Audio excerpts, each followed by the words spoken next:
Betty Broderick. What price do we put on devotion? Betty Broderick spent 16 years building someone else's dream.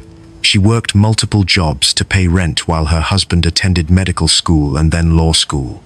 She raised 4 children largely alone, while he climbed the professional ladder. She wore second-hand clothes, so he could dress like success. And when that success finally arrived, when the money started flowing and the country club memberships were secured, she watched him walk away with a woman half her age. The rage that followed would consume her entirely, culminating in a decision that destroyed not just 2 lives, but her own future and the stability of her children. This is the story of Betty Broderick, a woman whose fury became her legacy. Elizabeth Ann Bisceglia was born on November 7th, 1947, in Eastchester, New York, and grew up in the affluent suburb of Bronxville. She was the third of 6 children in a strict Catholic household. Her father, Frank Bisceglia, owned a successful plastering business, and the family emphasized traditional values. Education, faith, and the importance of marriage were central to Betty's upbringing. She attended Catholic schools and later enrolled at the College of Mount St. Vincent in New York, a women's college run by the Sisters of Charity. In 1965, while Betty was a freshman, she met Daniel Broderick III, a senior at Notre Dame University studying pre-med. Dan was ambitious, intelligent, and charming. He came from a large Pittsburgh family and shared Betty's Catholic background. They dated throughout his time at Cornell Medical College, where he completed his medical degree. On April 12, 1969, they married in Eastchester, New York. Betty was 21. Dan was 24. They appeared to be the perfect couple, both raised with similar values, both committed to building a life together. But building that life required sacrifice, and Betty bore the weight of it. While Dan completed his medical residency, he made a pivotal decision. He didn't want to practice medicine. He wanted to become a medical malpractice attorney, specializing in representing doctors. So he enrolled at Harvard Law School. For the next several years, Betty worked as a teacher, a babysitter, and took on various odd jobs to keep them financially afloat. Dan attended classes and studied while Betty paid the bills. They had their first daughter, Kim, during this time. Then came Lee, then Daniel Jr., and finally Rhett. 4 children in total, and Betty managed them all, while Dan focused on his education and career. By the mid-1970s, the family relocated to San Diego, California, where Dan joined a prominent law firm. His practice flourished. Medical malpractice cases brought in substantial settlements, and Dan's reputation grew quickly. The Brodericks moved to the upscale neighborhood of La Jolla. They joined country clubs. They purchased a ski condominium. Dan bought a boat and a Corvette. At his peak, he earned approximately $2 million annually. They were living the American dream. Except Betty felt increasingly isolated. Dan worked long hours, traveled frequently, and showed little interest in family life. She later described feeling unappreciated, dismissed, and replaced by his career. In the fall of 1982, Dan hired Linda Kolkiner, a 21-year-old former Delta Airlines flight attendant, to work as his legal assistant. Linda was attractive, vivacious, and younger than Betty by nearly 2 decades. By October 1983, Betty suspected an affair. She confronted Dan repeatedly. He denied everything, but his behavior changed. He became critical of Betty's appearance, their home, and her contributions to the marriage. In February 1985, Dan moved out. He filed for divorce. Shortly after, Betty's world collapsed. What followed was one of the most acrimonious divorce battles in San Diego history. The legal proceedings stretched on for years, costing both sides enormous sums. Betty claimed Dan used his legal expertise to manipulate the court system, making it difficult for her to find representation and ensuring outcomes favored him. She said he turned their children against her, controlled the finances, and humiliated her at every opportunity. Dan obtained multiple restraining orders after Betty repeatedly broke into his home, vandalized property, and left obscene messages on his answering machine. She drove her vehicle through the front door of his house at one point, which resulted in a brief psychiatric hold. The hostility escalated with each passing month. On January 30th, 1989, their divorce was finalized. Betty received a $30,000 lump sum and $9,000 monthly in alimony and child support. She had wanted $1 million and $25,000 monthly. Dan was awarded custody of their 4 children. Betty felt destroyed by the outcome. Just months later, on April 22nd, 1989, Dan married Linda Colcana. Friends had urged Dan to wear protective gear to the wedding, concerned about Betty's increasingly erratic behavior. He refused, though plainclothes security was present. The ceremony proceeded without incident. 7 months later, in the early morning hours of November 5th, 1989, Betty drove to Dan and Linda's home in the Marston Hills neighborhood. She had taken a key from her daughter Kim weeks earlier. She entered through a side door, climbed the stairs to the master bedroom, and found the couple asleep. She fired 5 shots from a Smith & Wesson revolver. Linda was struck twice, once in the chest and once in the head. She passed away instantly. Dan was hit once in the chest. Before losing consciousness, he allegedly said, "Okay, you shot me. I'm dead." Betty pulled the phone cord from the wall to prevent them from calling for help, then fled the scene. She called her daughter Lee and turned herself in to authorities later that day. She was charged with 2 counts of second-degree murder. Her first trial began in October 1990. Betty took the stand in her own defense, portraying herself as a victim of prolonged emotional and psychological mistreatment. Her daughter, Lee, supported this account. Her daughter Kim testified against it, stating Betty had shown signs of instability long before the events leading to the divorce. The jury deadlocked, resulting in a mistrial. A second trial began on December 11th, 1991. This time, the jury reached a verdict. On December 10th, 1991, Betty Broderick was convicted of 2 counts of second-degree murder. She was sentenced to 32 years to life in prison, consisting of 2 consecutive 15-year-to-life terms plus 2 years for illegal use of a firearm. She has been incarcerated at the California Institution for Women in Chino ever since. Betty has appeared before the parole board twice, in January 2010 and January 2017. Both times, she was denied. The board cited her lack of remorse and her refusal to accept full responsibility for her actions. She will not be eligible for parole again until January 2032, at which time she will be 84 years old.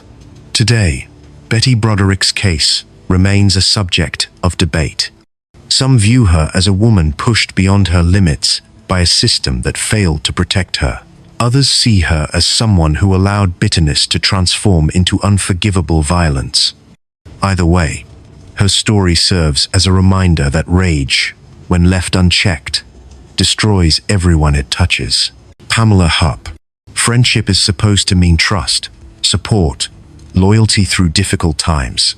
But what happens when the friend who drives you to chemotherapy, who listens to your fears about dying, who promises to look after your family when you're gone, is actually counting down the days until she can profit from your passing? Pamela Hupp understood something most people don't. She knew that appearing helpful makes you invisible, that being present at every vulnerable moment gives you access no one questions, and she knew exactly how to turn compassion into currency. Pamela Marie Newman was born on October 10th, 1958, and grew up in Delwood, Missouri, a suburb of St. Louis. She attended Riverview Gardens High School, and in her young adulthood, moved through various positions in the life insurance industry. But her employment history revealed a troubling pattern. On 2 separate occasions, she was terminated for forging signatures. Still, she continued finding work. In 2001, she and her husband settled in O'Fallon, Missouri, where she took a job as an administrator for State Farm Insurance. She also flipped houses on the side through a company called H2 Partners LLC. It was at State Farm that she met Elizabeth K. Faria, known to everyone as Betsy. Betsy was 11 years younger than Pam, warm and outgoing where Pam was more reserved. They developed an office friendship, though they eventually lost touch. By 2010, Pam had stopped working and was claiming disability benefits for back, leg, and neck pain. That same year, Betsy received devastating news. She had breast cancer. And when Betsy learned in October 2011 that the cancer had spread to her liver and was terminal, Pam suddenly reappeared in her life. Betsy was married to Russell Scott Faria, known as Russ. They lived in Troy, Missouri, and Betsy had 2 daughters from a previous relationship. When Betsy's prognosis became clear, she and Russ took a celebration of life cruise in November 2011. They swam with dolphins. They made memories. Friends and family rallied around them during this heartbreaking time. And Pam positioned herself as one of Betsy's most devoted supporters, frequently driving her to chemotherapy appointments. On December 22, 2011, just 5 days before her passing, Betsy made a decision that would later seem incomprehensible to everyone who knew her. She changed the sole beneficiary of her $150,000 State Farm life insurance policy from her husband to Pam Hupp. According to Pam's initial statements, Betsy had asked her to distribute the money to her daughters when they were older. Later, Pam changed this account, claiming Betsy wanted her to keep the funds for herself. Either way, the timing was remarkable. 4 days after signing over the policy, Betsy would be gone.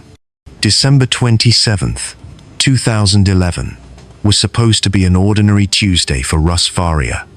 He went to work, made plans for his weekly game night with friends, and exchanged text messages with Betsy about her chemotherapy appointment that afternoon.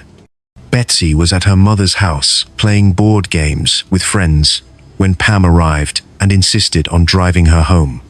According to charging documents filed years later, prosecutors believe Pam had tracked Betsy's movements throughout the day, waiting for the right moment.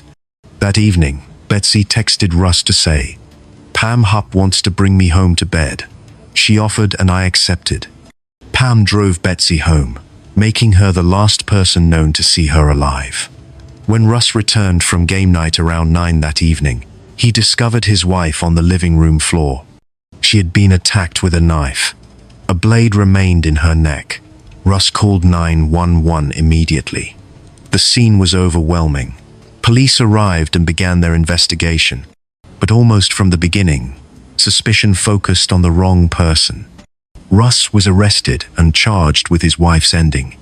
The Lincoln County prosecutor at the time, Leah Askey, built a case around the theory that Russ had orchestrated the events during his game night, that his friends were providing false alibis, and that he had somehow committed this act despite being miles away with witnesses, despite having no injuries on his body, despite surveillance footage and receipts placing him at various locations throughout the evening. In November 2013, a jury convicted him. He was sentenced to life in prison. Pam testified at his trial, portraying herself as Betsy's concerned friend who had been trying to help during a difficult time.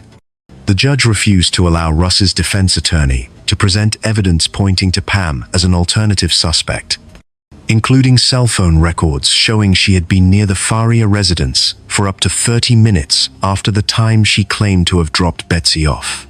For nearly 2 years, Russ sat in prison for an offense he didn't commit, while Pam collected the insurance money and continued living freely.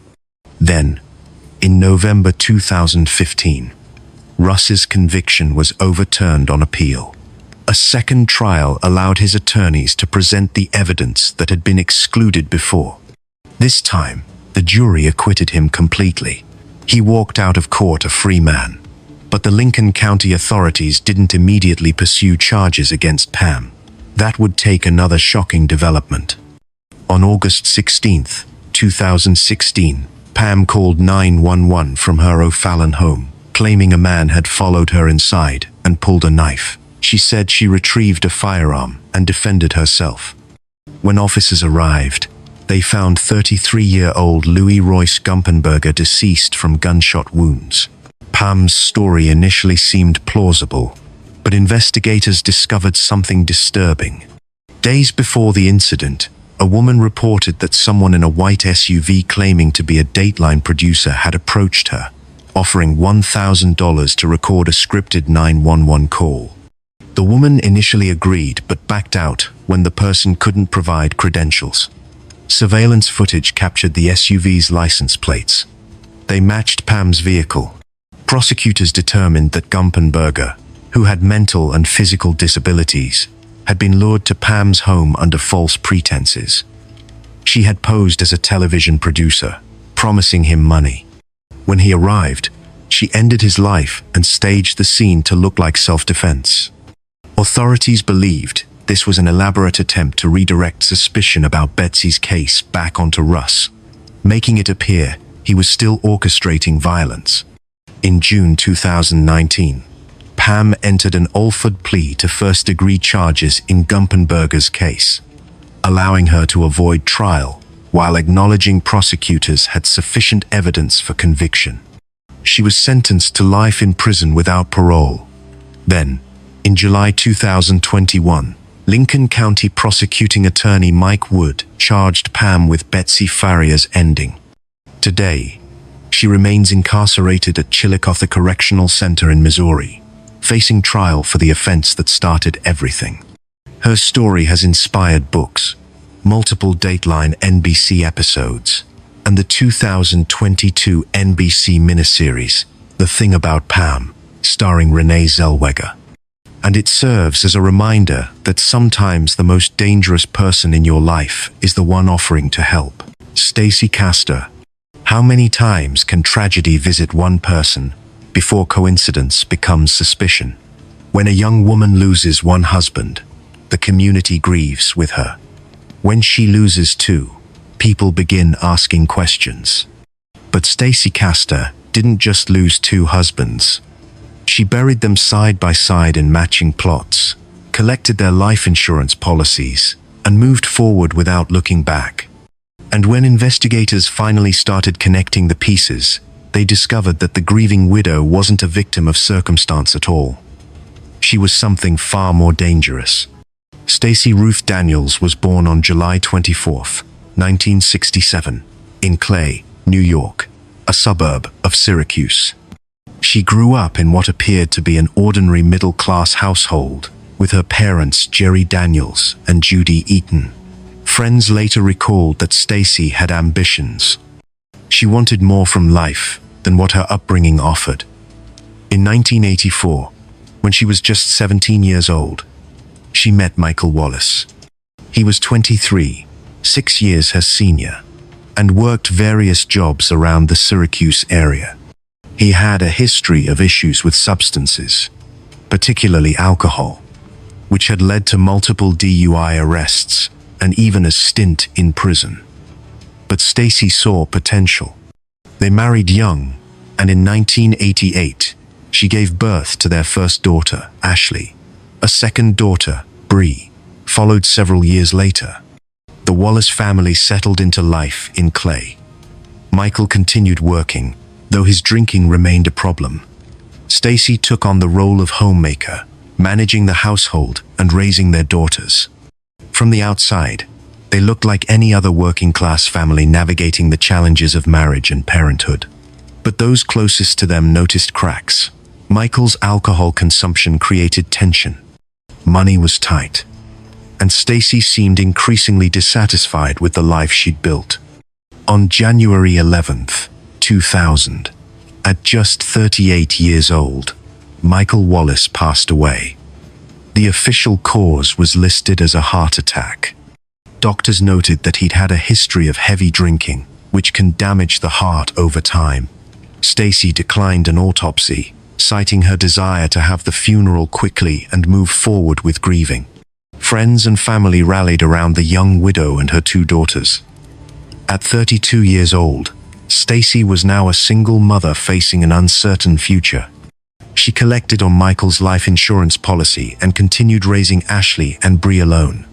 3 years later, in 2003, Stacy met David Castor through her employer. David was 43, divorced, and owned an air conditioning installation and repair business. He was financially stable, hard-working, and seemed like the fresh start Stacy had been waiting for. They married that same year, and Stacy took his surname. She began working as his office manager, handling the books and administrative duties for his company. David had money for toys, motorcycles, snowmobiles, jet skis. He indulged himself in the hobbies he'd always wanted. Initially, this caused friction at home. Stacy complained that she paid most of the bills while David spent freely on recreation. Ashley and Bree also struggled to connect with their stepfather, feeling he didn't particularly care for them. But by 2005, things appeared to be improving.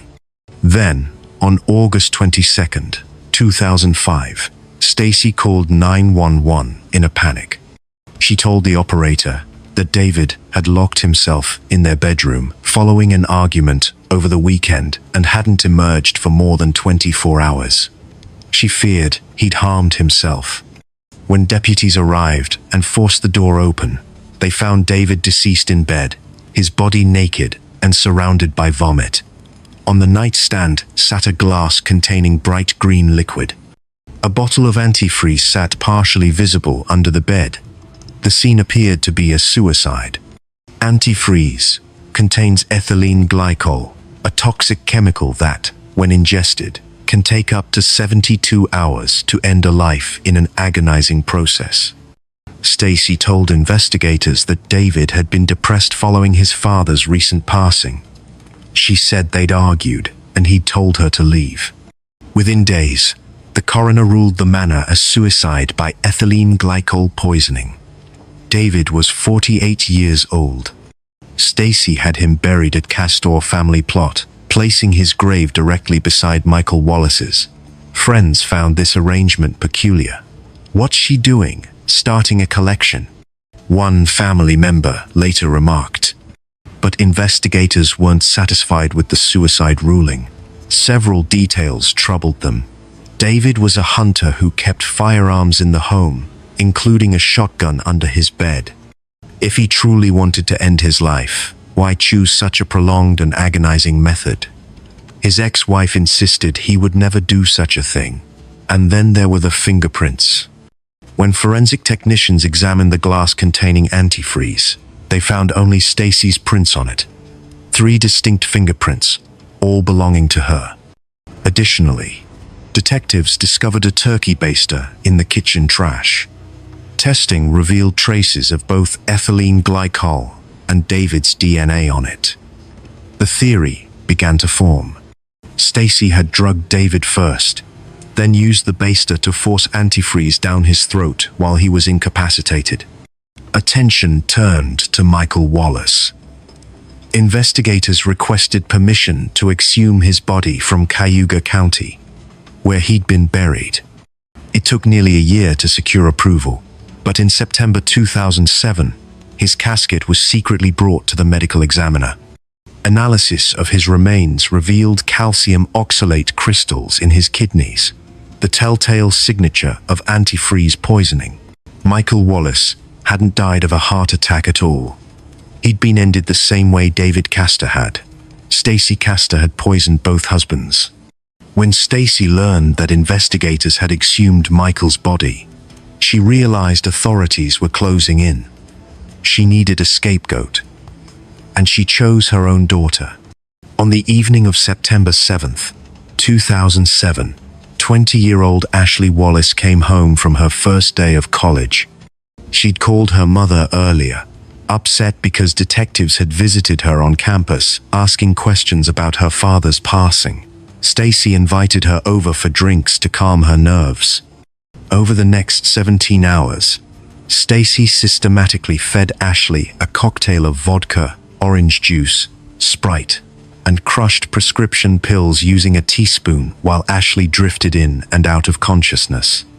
The next morning, Stacy called 911, claiming her daughter had attempted to end her own life. When paramedics arrived, they found Ashley unresponsive with a typed suicide note beside her bed. The note, 750 words long, confessed to ending both Michael Wallace and David Castor out of guilt and rage. But investigators immediately noticed something odd. The word antifreeze was misspelled as anti-free in 4 different places throughout the note. When forensic computer experts examined the family computer, they discovered the note had been typed using Stacy's user account while Ashley was at school. Earlier drafts existed in the computer's memory, proving someone had carefully composed and revised it. Ashley's alibi was ironclad. She couldn't have written it. Stacy was arrested and charged with second-degree murder of David Castor, attempted murder of Ashley Wallace, and forging David's will to exclude his son from a previous marriage. Her trial began in January 2009. Prosecutor William Fitzpatrick presented overwhelming evidence.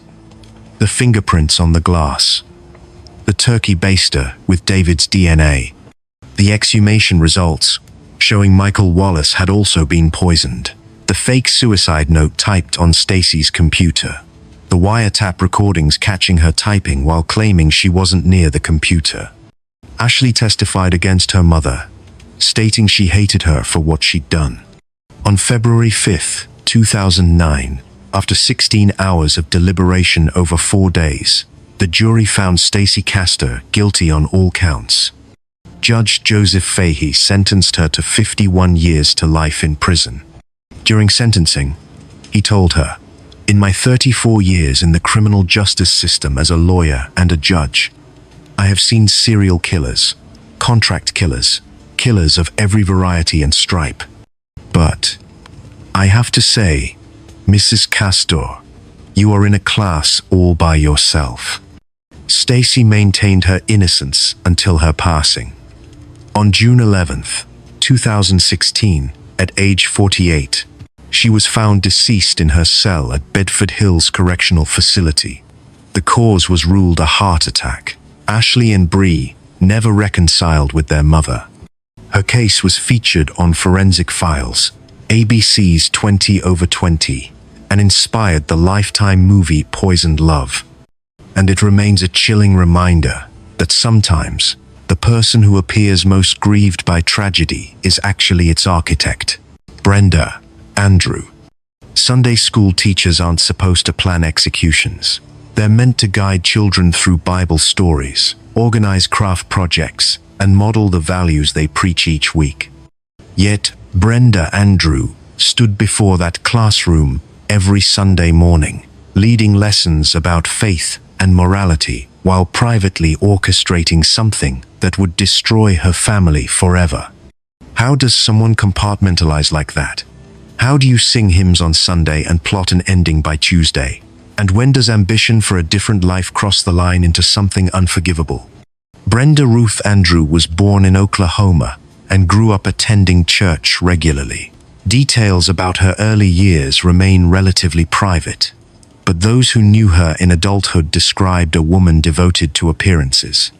She married Robert Glenn Andrew, known to everyone as Rob, and together they built what looked like an ideal suburban life in Oklahoma City.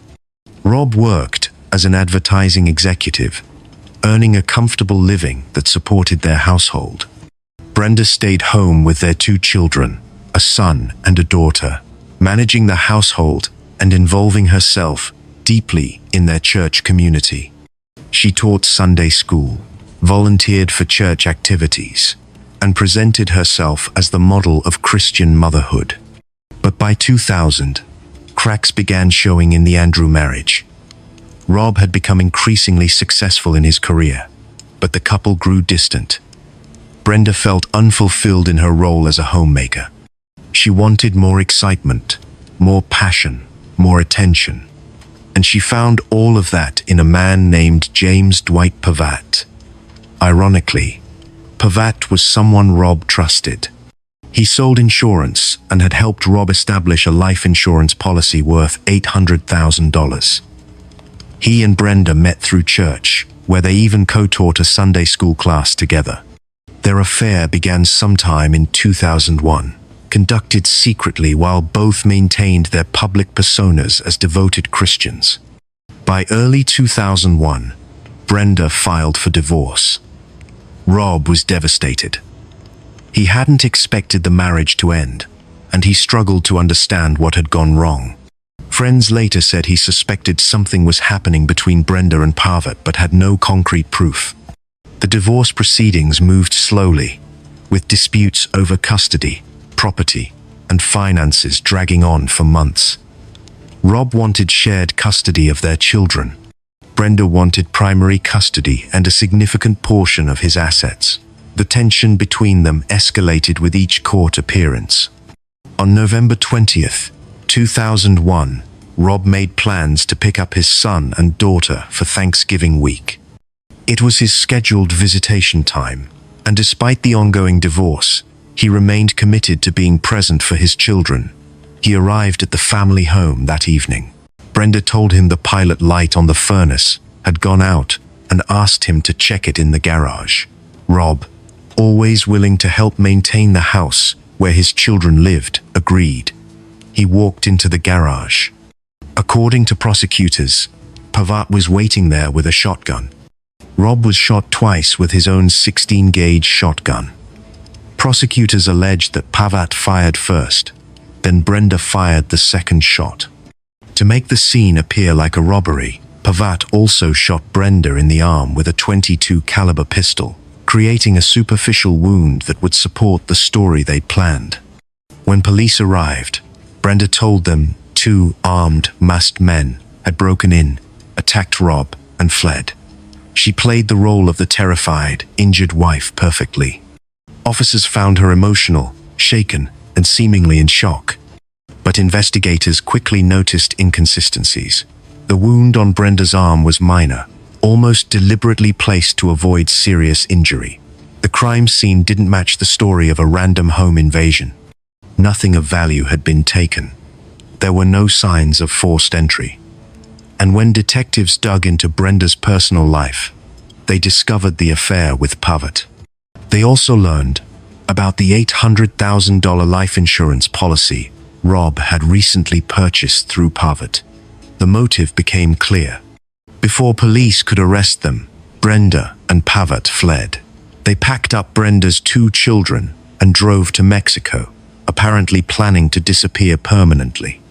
They stayed hidden for several months, moving between locations and relying on cash.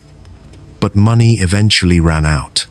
In February 2002, Brenda and Pavatt attempted to re-enter the United States at the border. Customs agents recognized them from wanted notices and arrested them immediately.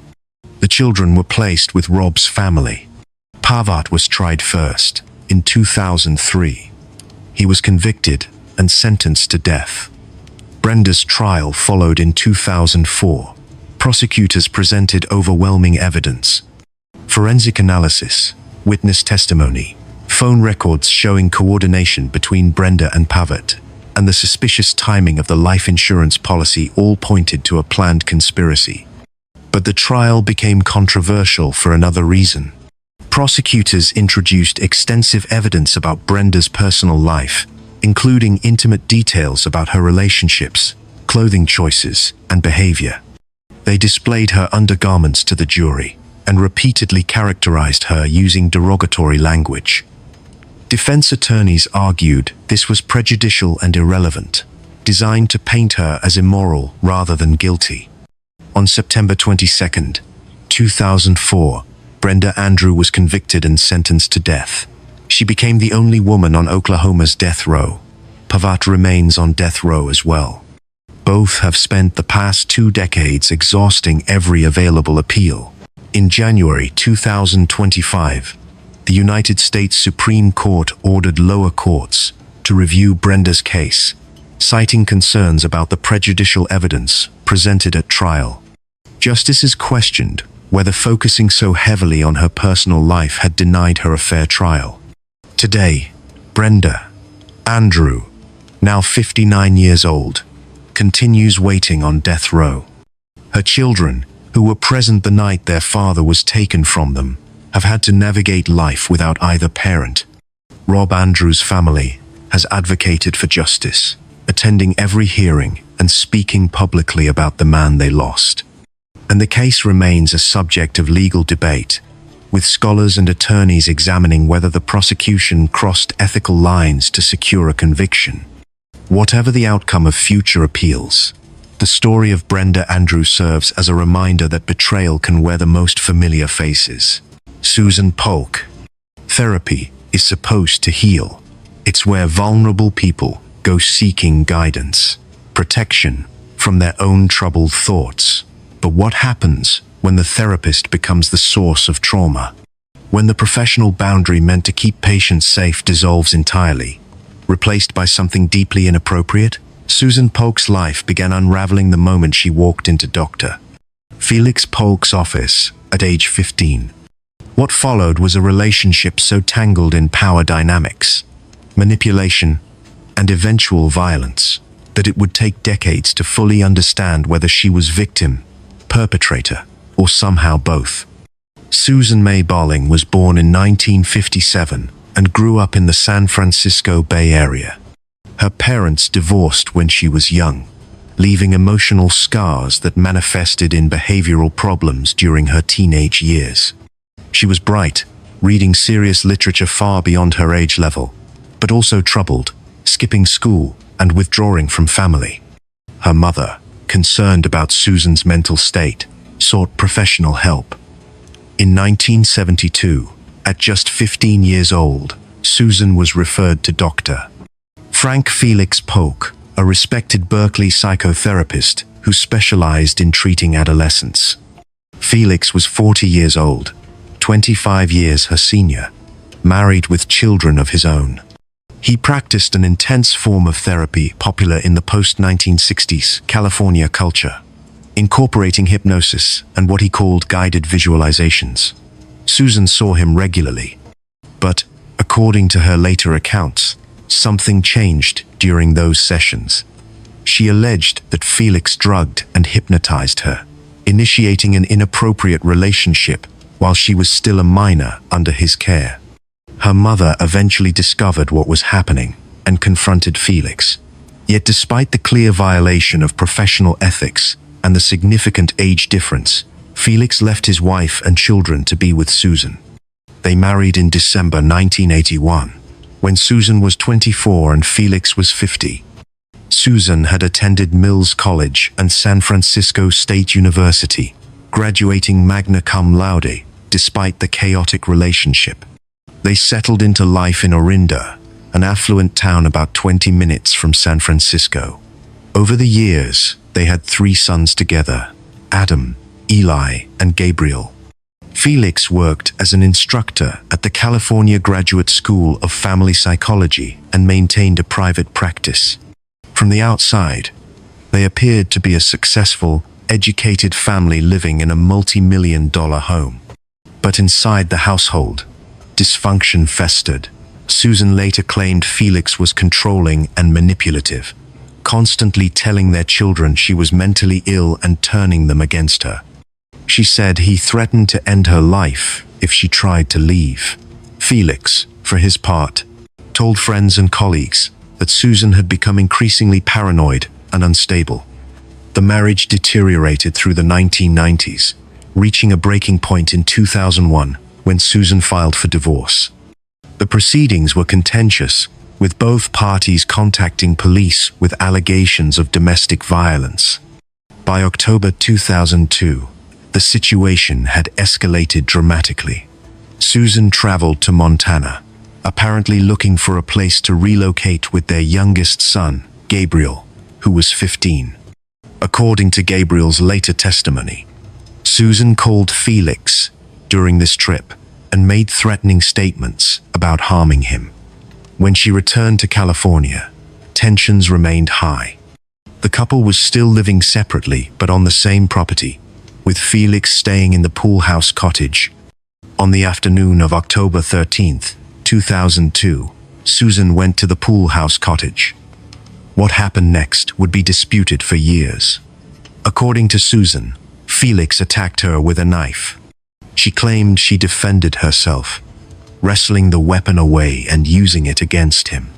According to prosecutors, Susan made a surprise visit intending to confront Felix, and the encounter escalated into planned violence.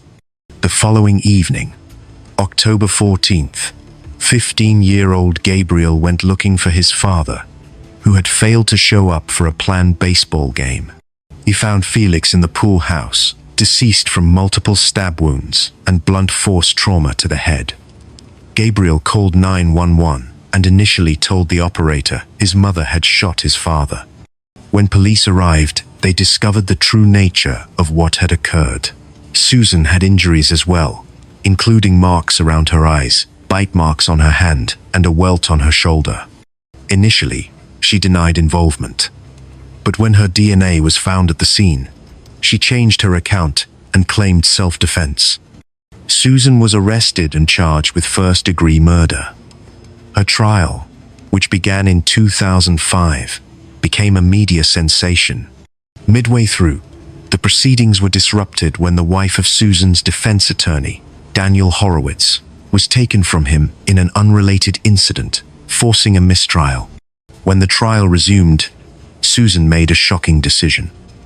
She fired her legal team and chose to represent herself. The trial became what one observer called a circus.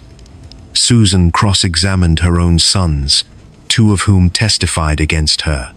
Adam, her oldest, famously called her cuckoo for Cocoa Puffs on the witness stand. Gabriel, who had found his father, testified that in the weeks before Felix passed away, Susan had openly speculated about ways to end his life. Only Eli supported his mother's version of events. Susan repeatedly accused the judge and prosecutor of conspiracy against her and requested multiple mistrials.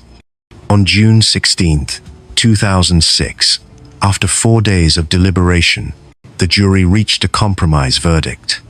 Unable to agree on first-degree murder or manslaughter, they settled on second-degree murder. Susan was sentenced to 16 years to life in prison. She appealed, but the California Supreme Court denied her petition on March 30, 2011. Susan became eligible for parole in 2018, though her hearing was postponed. In May 2019, she appeared before the parole board but was removed from the hearing for being disruptive, repeatedly talking over commissioners and attempting to submit over 100 pages of objections. Today, Susan Polk remains incarcerated at the California Institution for Women in Corona. Her case continues to divide opinion. Some see her as a woman who spent her life controlled and manipulated by a man who violated every professional and ethical boundary. Others see her as someone who committed premeditated violence and then used her history to justify it. Either way, her story is a reminder that some relationships are so damaged from the start that tragedy becomes inevitable. Catherine Kieu Becker. Divorce brings out different reactions in different people. Some seek therapy. Others lean on friends and family. Many work through their grief quietly, accepting that not every relationship is meant to last forever. But what about those who refuse to accept the ending? Those who see the dissolution of marriage not as a natural conclusion but as a personal betrayal demanding retaliation. Catherine Kieu Becker's response to her husband filing for divorce would become one of the most disturbing cases of marital vengeance in California history, shocking even seasoned law enforcement officials who thought they'd seen everything. Catherine Kieu was born on March 10, 1963, in Vietnam during the war years. She experienced significant trauma during her childhood, including instances of mistreatment that would later be raised during her legal defense. She eventually immigrated to the United States and settled in California, where she worked in real estate. By all external appearances, she had built a stable life for herself in Orange County. In December 2009, Catherine married a man, identified in court documents only as Glenn, to protect his identity as a victim of domestic violence. He was approximately 60 years old at the time, and she was 48. They lived together in a condominium in Garden Grove, California. The relationship appeared functional to neighbors, who described the couple as quiet and private. They had no children together. Glenn owned the condominium where they lived, and Catherine worked from home managing real estate transactions. But beneath the surface, tensions were building. According to testimony that would later emerge during legal proceedings, Catherine became increasingly controlling and jealous. Glenn eventually reached out to a woman he had previously been in a relationship with before meeting Catherine. When Catherine discovered this contact, she became enraged. In May 2011, Glenn filed for divorce, citing irreconcilable differences. Despite the filing, the couple continued living together in the same condominium, while the divorce proceedings moved forward. This living arrangement, while not uncommon during contested divorces due to financial constraints, created a volatile situation. On the evening of July 11, 2011, Glenn arrived home and informed Catherine that a male friend would be staying with them temporarily.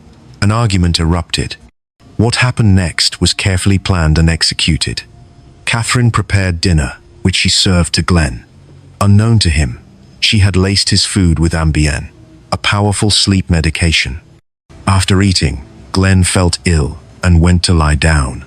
He lost consciousness. Catherine then restrained him to the bed using nylon ropes, binding his hands and feet.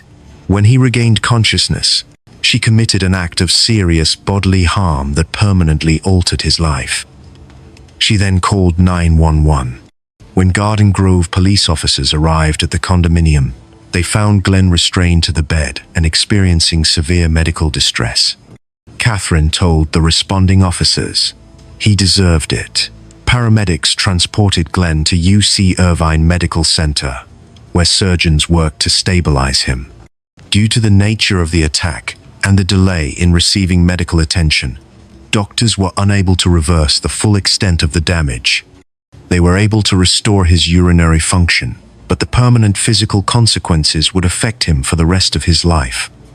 Glenn later testified that his life had been fundamentally destroyed that night.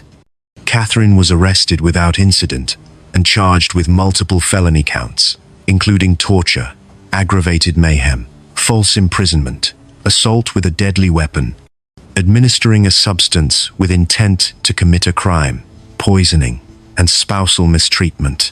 She was held on $1 million bail at the Orange County Jail. The case quickly attracted national media attention due to its disturbing nature and comparisons to the 1993 Lorena Bobbitt case in Virginia. Her trial began in April 2013. The prosecution, led by Deputy District Attorney John Crystal, argued that Catherine had acted out of vengeance, vanity, and jealousy after learning Glenn had contacted another woman and filed for divorce. They presented physical evidence recovered from the scene, including audio recordings from a voice-activated device Catherine had hidden in the home. On these recordings, captured during the attack, Catherine could be heard yelling, "You deserve it," 3 times. Prosecutors also revealed that Catherine had planted multiple listening devices throughout the condominium and had destroyed a laptop computer before police arrived, suggesting premeditation and an effort to conceal evidence. Her defense attorney, public defender Frank Bitar, argued that Catherine suffered from post-traumatic stress disorder stemming from childhood trauma in Vietnam and claimed she had endured inappropriate treatment during her marriage. He contended that she had experienced a break from reality when she committed the offense. The defense attempted to establish that Catherine lacked the mental state required for conviction on the most serious charges. The jury deliberated and on April 29, 2013, found Catherine Kieu guilty of torture and aggravated mayhem, along with additional counts of false imprisonment and assault with a deadly weapon. On June 28, 2013, Judge Richard Toohey sentenced her to life in prison with the possibility of parole after serving 7 years.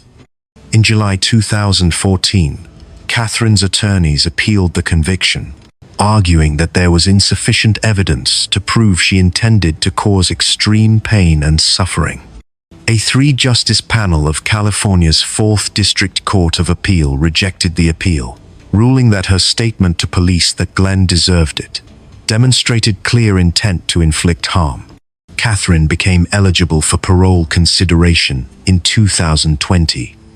On September 3, 2025, she appeared before the California Board of Parole hearings. The board denied her request, deferring her next review for 3 years. As of late 2025, she remains incarcerated at the Central California Women's Facility. Glenn, whose identity continues to be protected, has spoken publicly about the lasting impact of what happened to him. "She murdered me that night," he testified during the trial. The healing process may never be completely finished. The case sparked significant controversy beyond the courtroom. When hosts on the daytime talk show The Talk discussed the incident, co-host Sharon Osbourne made light of what had occurred, calling it quite fabulous. This prompted sharp criticism and a discussion about double standards in how society responds to violence based on the gender of the perpetrator and victim. The case of Catherine Kieu remains a stark reminder that domestic violence takes many forms and that jealousy and rage can drive people to commit acts they can never take back. Nancy Kissel. Expatriate life promises adventure, luxury, and a fresh start in exotic locations. For many American families stationed in Hong Kong, it delivered exactly that. Nancy Kissel lived in a $20,000 per month apartment with ocean views, attended exclusive social gatherings, and served as vice president of her children's school parent-teacher board.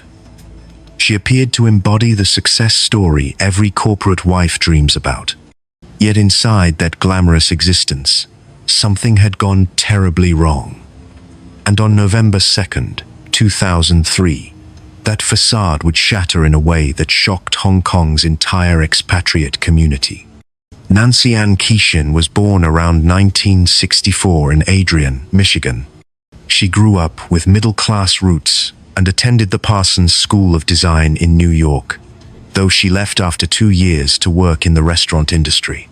She managed several establishments in Manhattan, including working as floor manager at the Caliente Cab Company and later as general manager of Doc's Restaurant on Broadway. In 1987, she met Robert Peter Kissel.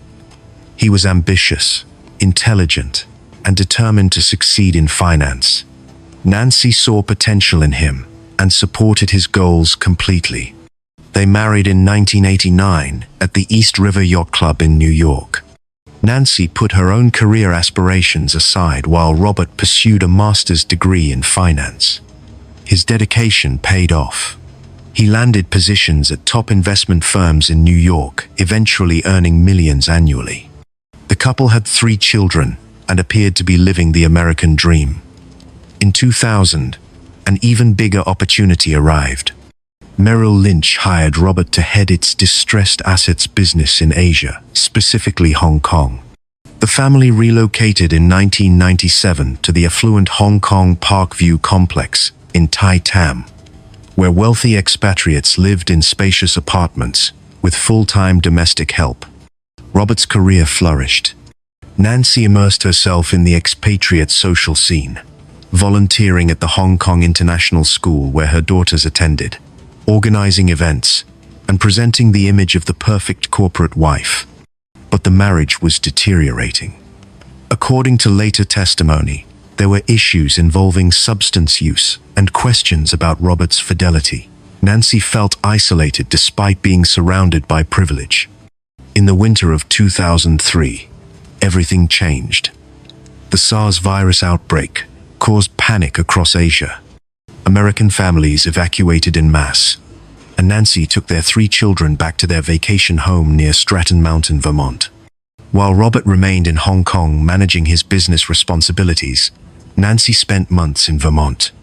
It was there that she met Michael Del Priore, a twice-married television and electrical repairman who came to install a home theater system. They began an affair that would consume her thoughts for the remainder of the year. When Nancy and the children returned to Hong Kong after the SARS crisis subsided, she couldn't let go of Del Priore. She called him constantly, making 52 calls in September alone and 106 in October. Robert grew suspicious. He hired a private investigator named Frank Shea to monitor his wife's activities. He also secretly installed spyware called eBlaster on Nancy's computer, which copied every email she sent. What he discovered confirmed his fears. Nancy was deeply involved with another man and making plans for a future without him. Robert consulted divorce attorneys. He told friends he planned to file for custody of their children, believing Nancy was unfit to care for them due to her behavior. He even contacted his private investigator in Vermont, telling him he suspected Nancy was poisoning his nightly Scotch drinks. The investigator urged him to submit blood and urine samples for testing, but Robert never followed through. Perhaps he felt guilty for suspecting his own wife. Perhaps he didn't believe she would actually harm him. Either way, his hesitation cost him his life. On Sunday, November 2nd, 2003, a neighbor named Andrew Tanzer brought his 7-year-old daughter to the Kissel apartment for a playdate. While the children entertained themselves, Tanzer asked for a glass of water. Instead, one of the Kissel daughters brought him and Robert each a strawberry milkshake that Nancy had prepared. Tanzer drank his and left shortly after. When he arrived home, his wife noticed his face was flushed. He complained of feeling exhausted and went straight to bed. Despite her efforts, she couldn't wake him. He had been drugged. Nancy had laced both milkshakes with sedatives, intending for Robert to consume his portion after Tanzer left. According to prosecutors, once the sedatives took effect and rendered Robert helpless, Nancy attacked him with a heavy metal ornament, striking him at least 5 times in the head. She then covered his body with plastic bags and towels, wrapped him in a carpet, and had movers transport it to their apartment's storage unit. Over the following days, she sent emails canceling Robert's appointments and explaining his absence. "My husband is not well," she wrote to one friend. "I need to take care of something." Robert's body was discovered on November 6th when his colleagues at Merrill Lynch, concerned about his unexplained absence, contacted authorities. Police found him wrapped in the carpet in the storage unit. Nancy was arrested and charged with murder. Her trial, in 2005, became one of the highest-profile criminal cases in Hong Kong's history. She claimed self-defense, alleging years of mistreatment. Prosecutors argued it was premeditated, motivated by her desire to inherit Robert's $18 million estate and start a new life with Del Priore. On September 2nd, 2005, a jury unanimously found Nancy Kissel guilty. She received a mandatory life sentence. In February 2010, the Court of Final Appeal overturned the conviction due to legal errors and ordered a retrial. The second trial reached the same conclusion. On March 25, 2011, she was again found guilty and sentenced to life imprisonment. Today, Nancy Kissel remains incarcerated at Tai Lam Center for Women in Hong Kong. She continues to maintain that she acted in self-defense, though multiple appeals have been denied. Her case, known internationally as the milkshake murder, serves as a reminder that appearances mean nothing when darkness lies beneath the surface. Nanny Doss. Laughter is supposed to signal joy, innocence, the likeness of a grandmother sharing stories with her family. But what if that laughter masks something else entirely? What if behind every giggle lies a calculated decision? Every smile conceals a deadly secret. Nanny Doss earned her nickname, the Giggling Granny, not despite her crimes, but because of how she reacted to them. When police questioned her about ending the lives of those closest to her, she didn't weep or show remorse. She laughed. And that laughter would become one of the most disturbing aspects of a case that spanned 3 decades and left at least 11 people gone. Nancy Hazel was born on November 4, 1905, in Blue Mountain, Alabama, now part of Anniston. She was one of 5 children born to James and Louisa Hazel. Her father worked on the railroad before taking over the family farm in 1920. Both Nanny and her mother despised James, who controlled every aspect of their lives with an iron fist. He forbade the children from attending school regularly, forcing them to work the farm instead. Nanny's education suffered, leaving her with poor reading and writing skills.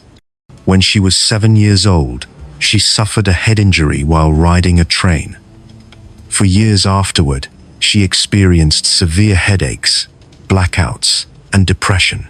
She later blamed this injury for her behavior, though experts would question whether it truly caused what came next.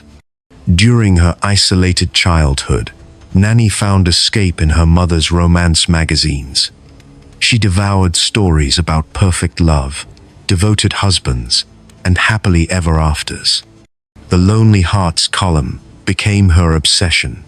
She dreamed of a life filled with the kind of passion she read about, a fantasy that would drive her actions for decades to come.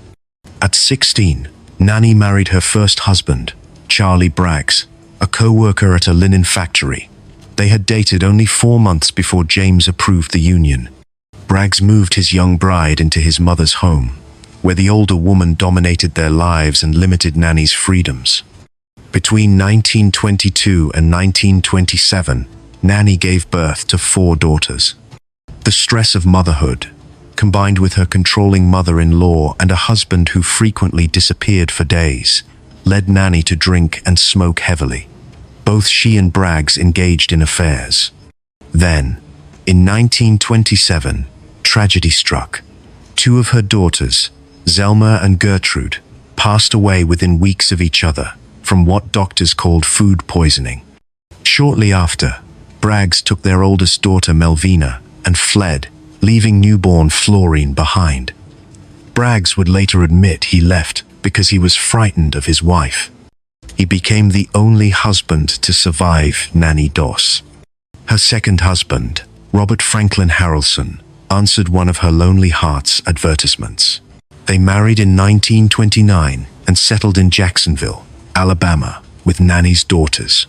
Harrelson turned out to be an alcoholic with a criminal record for assault. Despite this, the marriage lasted 16 years. In 1943, Melvina gave birth to a son. Exhausted from labor and groggy from ether, she believed she saw her mother insert a hat pin into the baby's head. When she asked her husband and sister what happened, they confirmed that Nanny had told them the baby was gone and that she'd been holding a pin. Doctors couldn't provide a definitive explanation. 2 years later, in 1945, Melvina's second son, Robert, passed away mysteriously while under Nanny's care. The passing was attributed to asphyxiation from unknown causes. 2 months later, Nanny collected $500 from a life insurance policy she'd taken out on the 2-year-old. That same year, Nanny ended her marriage to Harrelson by adding rat poison to his corn whiskey. Her third husband, Arlie Lanning, of Lexington, North Carolina, also responded to a Lonely Hearts advertisement. He was a heavy drinker, which worked in Nanny's favor. When he passed away in 1950 from apparent heart failure, no one suspected foul play. After his passing, Nanny moved in with her sister Dovie. The sister passed away shortly thereafter. Richard Morton became husband number 4 in 1952. He was a womanizer. Though Nanny initially didn't know this, because she was busy caring for her elderly mother, who had moved in with them. In January 1953, her mother passed away suddenly. 3 months later, on May 19, 1953, Morton followed. In June 1953, just weeks after Morton's passing, Nanny married Samuel Doss, a Nazarene minister from Tulsa, Oklahoma. Samuel was devout, frugal, and disapproved of the romance magazines Nanny loved. In September 1954, he fell ill with flu-like symptoms and was hospitalized. Doctors diagnosed a severe digestive tract infection and released him on October 5th. He passed away on October 12, 1954, less than a week after returning home. This time, Samuel's doctor suspected something wasn't right. He ordered an autopsy. The results showed enough arsenic in Samuel's system to end a horse. Police arrested Nanny immediately. Under interrogation, she confessed to ending 4 husbands. Authorities exhumed bodies of her previous victims and found extraordinary amounts of arsenic or rat poison. She ultimately admitted to 11 total victims, though she insisted she never harmed her blood relatives, despite evidence proving otherwise. What shocked investigators most wasn't the number of victims. It was Nanny's demeanor. She giggled constantly during questioning, smiling as she recounted details. When asked about her motive, she explained she'd been searching for the perfect mate, the real romance from her magazines.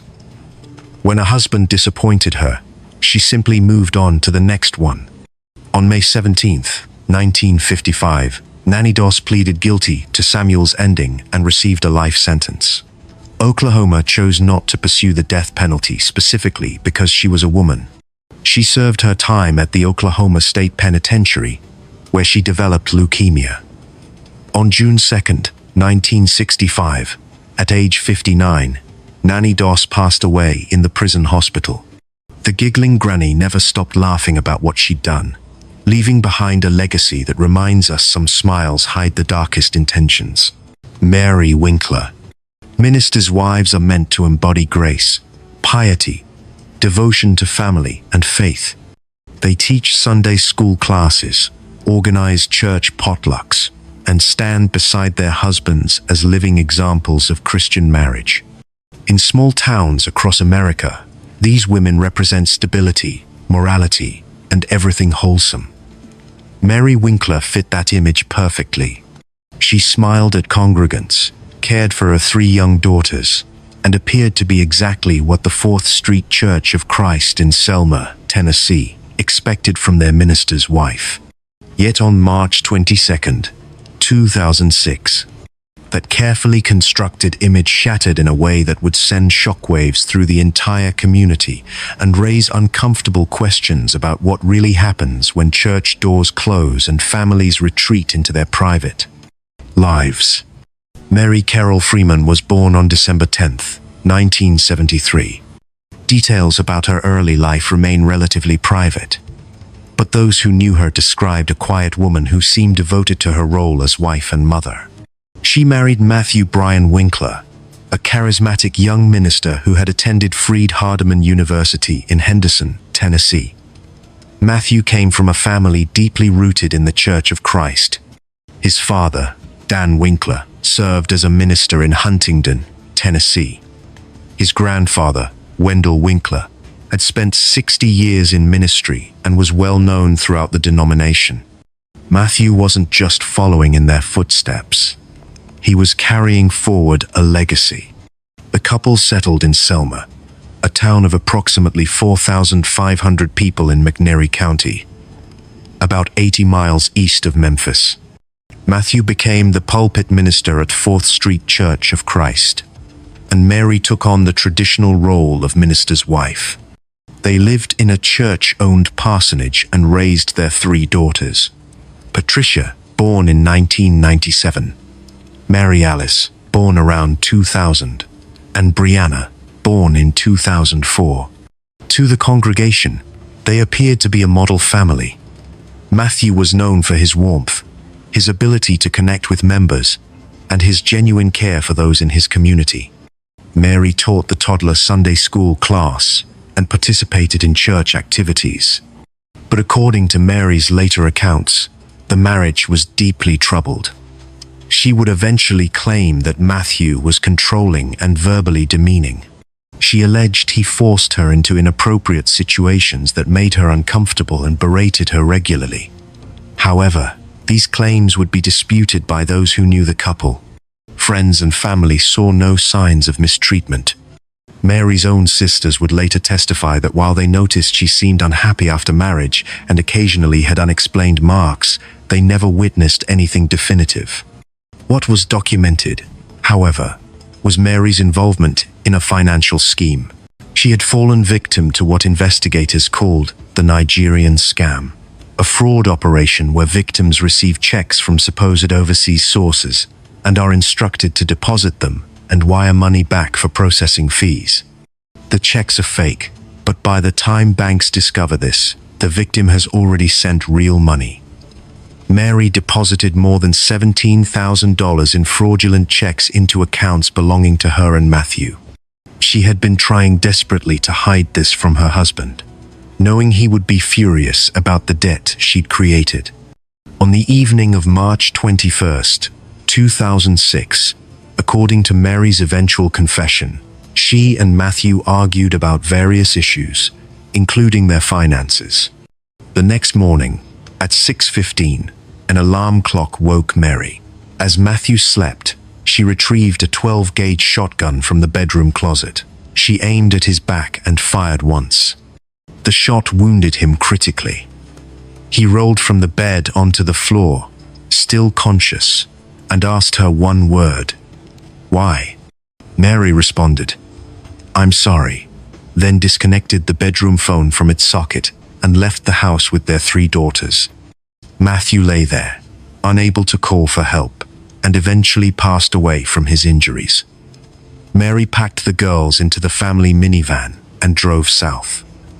She didn't immediately turn herself in. Instead, she drove 400 miles to Orange Beach, Alabama, apparently wanting to spend time with her daughters before facing consequences.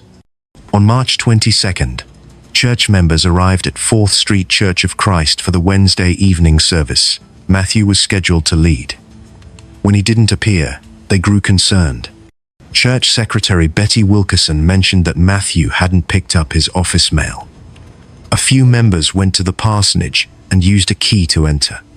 They found him in the bedroom, having lost his life from the gunshot wound. The family's minivan was missing, and authorities immediately began searching for Mary and the children. Less than 24 hours later, an Amber Alert led Orange Beach police to stop the Winkler's gray minivan. Officers approached with weapons drawn, unsure if Mary was a kidnapping victim or a suspect. When she exited the vehicle, she appeared calm and emotionless. She asked no questions about why she'd been stopped. The children were unharmed. Mary was taken into custody, and during questioning, she confessed to the incident. She was charged with first-degree murder and held in McNairy County Jail on $750,000 bond. Eventually, she posted bail in August 2006 and was released to live with friends in McMinnville, Tennessee, while awaiting trial. Her trial began on April 9th, 2007. On April 18th, Mary took the stand in her own defense. She testified about alleged mistreatment by Matthew and displayed items including high-heeled shoes and a wig as evidence of inappropriate demands he'd made. She claimed the weapon discharged accidentally and that she'd only retrieved it to force him to discuss their problems. On April 19th, 2007, after 8 hours of deliberation, the jury returned a verdict of guilty on voluntary manslaughter rather than the first-degree murder charge prosecutors had sought. On June 8, 2007, the judge sentenced Mary to 210 days in prison. She received credit for the 5 months already served and was permitted to spend up to 60 days in a mental health facility. In total, she served approximately 7 months for taking her husband's life. The lenient sentence sparked outrage, particularly within the Church of Christ community and among Matthew's family. A custody battle followed. Matthew's parents, Dan and Diane Winkler, initially received custody of the three girls. But in August 2008, after extensive legal proceedings, Mary was granted full custody of her daughters. Today, Mary Winkler lives a quiet life out of the public eye. Her case remains one of the most controversial in recent memory, dividing those who see her as a victim who finally fought back from those who see her as someone who committed premeditated violence and manipulated the justice system to avoid appropriate consequences. Barbara Graham. Society loves to create categories for women: good girls and bad girls, mothers and outcasts, those who deserve sympathy and those who deserve nothing at all. Barbara Graham never fit neatly into any box society tried to place her in, and perhaps that's precisely why her story ended the way it did. Born into circumstances beyond her control, she spent 32 years navigating a world that offered her few choices and even fewer second chances. And when she finally stood trial for a crime that shocked Los Angeles, the question wasn't just about what she'd done, it was about who she was allowed to be. Barbara Elaine Ford entered the world on June 26, 1923, in Oakland, California. Her mother, Hortense Ford, was an unwed teenager who earned money through the only means available to her. Barbara never knew stability as a child. She bounced from foster homes to convent schools to orphanages, never staying anywhere long enough to feel safe. Just after her 14th birthday, authorities sent her to the California School for Girls in Ventura, the same institution where her mother had been held. It was a place known for its harsh treatment of young women society had already written off. Barbara was paroled at 16. Within months, she married for the first time and gave birth to her first son in 1940. That marriage didn't last. Neither did the second or the third. By the early 1950s, Barbara had 3 sons from different relationships and a criminal record that included arrests for perjury, prostitution, narcotics possession, and writing bad checks. She worked in bars, brothels, and gambling establishments across California. She had developed a heroin habit. She was trying to raise children with no legitimate income and limited options. Around 1952, Barbara married Henry Graham, a low-level criminal with connections to Los Angeles' underworld. Through Henry, she met Jack Santo and Emmett Perkins, 2 men with extensive criminal histories. Perkins, known as the Weasel, was particularly dangerous. Barbara began an affair with him. And when Perkins and Santo heard about an elderly widow in Burbank who supposedly kept large amounts of cash and jewelry in her home, they developed a plan that required someone the victim would trust enough to open her door. Mabel Monahan was 64 years old, a former vaudeville performer who had received her Burbank home and substantial valuables from her daughter following a divorce. Mabel was security conscious. She wouldn't open her door to strangers, especially not to men who looked like criminals. But a young woman claiming car trouble?